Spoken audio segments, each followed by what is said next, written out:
Maurício? Tudo bom, Bispo? Bem-vindo aqui nos Bem com a Vida. E o senhor é um orquidófilo? Isso, eu sou um consultor orquidófilo, né? Trabalho para orquidários profissionais e estou aqui justamente para transmitir esse conhecimento. É muito fácil cuidar dessas meninas. É fácil delas. É fácil. Você sabe que é uma das minhas flores preferidas, eu gosto demais. E essa daqui, essa maior, como é que chama essa daqui? Esse é um híbrido, né? Um híbrido de Cattleya. É uma das orquídeas mais difundidas aqui no Brasil, por a gente ter várias espécies de Cattleyas aqui. Eu acho ela linda, linda, linda, porque ela tem a flor um pouco maior. Né? Sim, isso daí por isso que a gente até ressalta a importância da hibridação das plantas, além de você ajudar a preservar a natureza, evitando a coleta das espécies, a hibridação sempre visa na transformação, a melhoria da planta, né? Você quer planta com mais quantidade de flores, um colorido melhor, o tamanho da flor maior sempre, né? Você busca isso, e principalmente os aromas, né? Que são infinitos. São incríveis. Tem umas que tem cheiro de chocolate. Então a gente ganhou aquela orquídeazinha num potinho desse.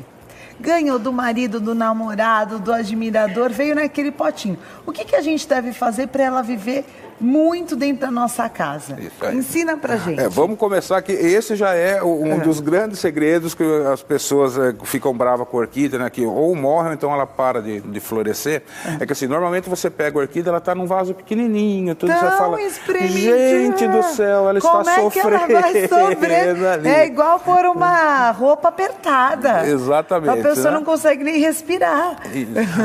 Mas não se preocupem, a orquídea ela é assim mesmo, tá? Se vocês forem visitar um orquidário profissional, entrar nas plantas matrizes, tem... Elas sim, tudo pequenininho? Tem plantas que elas são cultivadas em copos descartáveis de café. Brincando. Para vocês terem uma ideia. Copo descartável de café. É uma indução à floração, porque ela sabe que como ela tem pouco espaço, ela emite um monte de raiz que é para buscar nutriente, que é para ela florescer. Porque o ideal é que ela fique pequenininha mesmo? Sempre pequeno. Eu trouxe alguns exemplos aqui para mostrando para vocês. Toda vez que eu ganho, eu gosto de orquídea, eu passo ela para um vaso maior. Isso, não bom você passar para o vaso maior, porque a orquídea ela é muito ambientalista.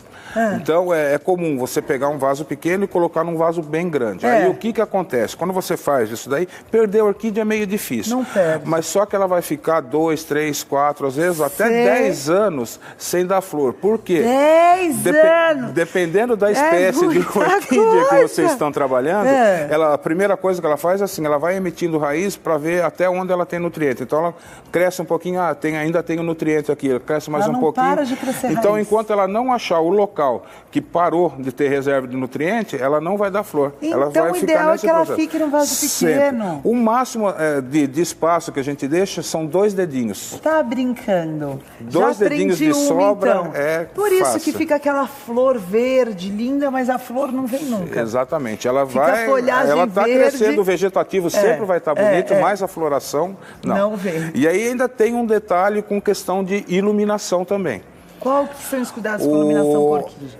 Quando a gente fala iluminação, pessoal, não é sol. Por favor, a orquídea não gosta de sol. Né? Ela queima. Tá? A iluminação é o local bem iluminado mesmo. Né? Então, o que a gente tem que fazer? Prestar muita atenção na tonalidade das folhas. Se a folha está aquele verde muito escuro, aquele verde abacate, essa planta está com muita sombra. Então, você tem um lado que você está ajudando assim a vitalizar a planta, ela vai ficar mais forte, ela tem uma reserva de nutriente maior. Só que floração ela não dá, enquanto ela não for para um local um pouco mais iluminado. A gente brinca, não pode ser verde abacate, mas também não pode ser verde alface, você tem que ficar no verde couve. Tá ótimo. Então o verde couve. Isso. Agora, hoje é uma infinidade de tipos de orquídeas, não é? Isso. E outro dia eu ganhei uma orquídea linda, que ela é enorme, que é uma bem grandona, sabe? Uma que ela é desse tamanho. O Cymbidium, mais ou menos dessa família aqui. Mais ou menos dessa família, só que ela é bem grande e eu não soube cuidar dela. Eu não soube cuidar. Então a gente vai aprender todas as dicas de como cuidar dessa orquídea para ela dar flor e viver muito tempo. Com certeza. E vive muito tempo essas Vive não. plantinhas, a orquídea é perene, ela vai durar a vida toda. A vida toda, né? Tratando ela direitinho, sem problema. Ela fica lá para sempre. Muito bem, então, primeira, como é que a gente pode plantar uma orquídea? Então, vamos lá. Vai lá, com licença, bispo, deixa eu ver. Ó, essa piquititica. Por exemplo, aqui. Essa situação, qual câmera que vai... Vai dar o detalhe? Qual que vai dar o detalhe? Aqui, o Renato, olha lá. Quando a orquídea ela chega nessa situação, ó, que a planta começou a sair para fora do vaso, é a hora de você estar mudando. Ah, então tá bom. Tá? Ela começou a sair, aí você pode estar replantando. Tá. Né? E aí replanta em que tamanhos de vasinho? Normalmente é assim, você tem que aumentar proporcionalmente, né, esse vaso. Se ela está saindo de um vaso desse, ela vai ter que vir para um desse. Para um desse aqui, não maior que isso. Porque se a gente colocar ele aqui, para vocês terem uma ideia melhor, ó. Você lembra que eu falei os dois dedinhos? Tá ótimo. Eu passo para vasinho assim. Tá? É esse sempre encostando a parte traseira aqui. A gente pode fazer um pouquinho de sujeira aqui, bispo? Claro, vamos aprender a transferir em casa. Pessoal, uma outra coisa, deixa eu já aproveitar que muita gente pergunta o que é melhor, qual vaso que é melhor para a gente estar plantando as orquídeas. Independe do vaso. Independe do vaso, é uma combinação de fatores. Por exemplo, o vaso de cerâmica, ele retém menos umidade, a secagem é mais rápida.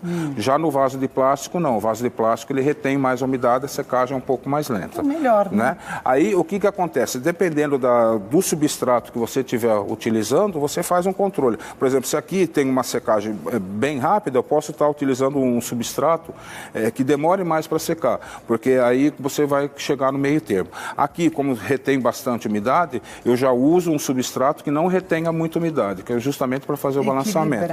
Porque 90% das pessoas matam as orquídeas pelo excesso de água. Todo mundo põe muita, né? Não pode. Ela é uma plantinha que não dá trabalho. Não existe uma frequência de rega certa, não é uma vez por semana, nem duas, nem três, depende do ambiente que a planta está. O tipo de vaso substrato que ela tem e o microclima que ela tem. Tem plantas que você vai molhar uma vez a cada 15 dias, sabe? Se você tem umidade no ar, ela precisa... Uma vez por semana ela fica super bem, super bem, gente, não dá... Não sei esses dias atrás aí que nós tivemos aquela estiagem, sabe? Aí você mudar, regar de 2 a 3 vezes na semana, sem problema. Ela fica bem. Mas, por exemplo, chegou o outono e inverno, uma vez por semana, uma vez a cada 9, 10 dias, porque ela se mantém bem. Vamos aprender a passar para o vasinho, então. Como é que a gente faz? Então, vamos lá. Uma das coisas que eu gosto do vaso de plástico por causa disso, né? Que ele é muito fácil. Aqui a planta ela está presa, né? Vocês estão vendo, ela não tem nada.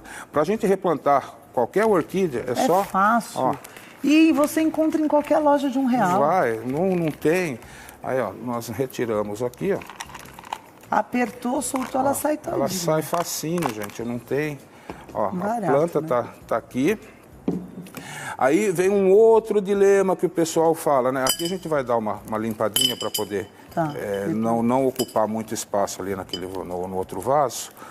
Como fazer a muda? O pessoal fala, mas vai mexer com a raiz da planta, ela vai sentir, ela vai morrer. Sim e não, pessoal. Quando a gente tem cuidado, você não faz nada. Você não vai chegar aqui e começar a espremer assim.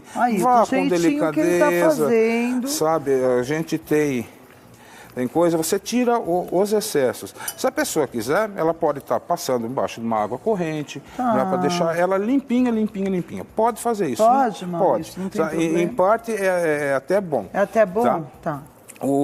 Para gente que já está acostumado, que já sabe da procedência da planta, tudo, então o substrato ele não está tão velho. Na realidade, eu nem precisaria estar trocando, eu estou trocando por causa para ensinar mesmo. Do ensinamento e que ela já estava saindo para fora. Então, aí nós temos o vaso normal, né? O que a gente recomenda, justamente por causa do excesso d'água? Sempre colocar alguma camada para fazer drenagem, né? Que é para a água não ficar acumulada. Essa drenagem, pessoal, pode ser feita com caco de telha, pedra brita, isopor. Até com isopor eu não sabia que isopor também pode ser usado. Eu até trouxe para transporte é melhor. Então, você pode despejar aqui dentro. O que acontece? Você tem uma boa camada de drenagem, por mais que você coloque substrato no negócio, quando você molhar, a parte de baixo ela vai secar bem mais rápido, o que vai evitar o apodrecimento da raiz. Ótimo. É isso que a planta precisa. Tá? Aí nós encaixamos. Um outro detalhe, pessoal, perdão, que é por causa do tempo, a gente muita coisa, broto novo, nós chamamos de frente. Como que a gente sabe qual que é o broto novo? Que normalmente é a última parte que a planta está, né? Normalmente foi a última que floresceu, né? Eu nem retirei a haste por causa disso, e é onde você tem sempre a emissão de novas raízes. Então esse é o broto novo? Esse é o broto novo. Dá para fazer um brotinho desse então? Nessa planta aqui não dá para fazer divisão. Eu trouxe a outra que dá para a gente fazer. Então a gente vai ver qual dá para fazer e qual não dá, hein? Tá? E a parte traseira, que é quando a orquídea começou a nascer, é a parte também sempre mais baixinha. Tá? Então, o que a gente recomenda quando a gente vai replantar? A parte traseira, a gente cola ela na parte de trás do vaso, que é para a parte da frente realmente ter o espaço para o crescimento. Tá? Aí a gente tem os substratos, né, que são utilizados hoje. E sabe o que eu acho interessante, Maurício? Eu vejo, assim, a gente mora em prédio, muita gente joga no lixo a orquídea quando ela está... Você não vê? Pecado. É um pecado. Quem gosta de planta, você fala, se eu tivesse um jardinzão, dava para pôr tudo lá. A pessoa vê assim e fala, já tá podre, joga fora. E ela tá viva ainda. Ela tá viva, é só cuidar. Eu conheço um taxista... Ele é daqui, pertinho aqui de Barueri, Alphaville. Ele é comum ele recolher nas lixeiras, orquídeas, e ele sai replantando nas árvores dentro do condomínio onde ele mora. O condomínio dele tá lindo, maravilhoso. Tá lindo. Eles não gastaram R$1. Só com orquídeas. Com uma doação espontânea. Verdade, verdade.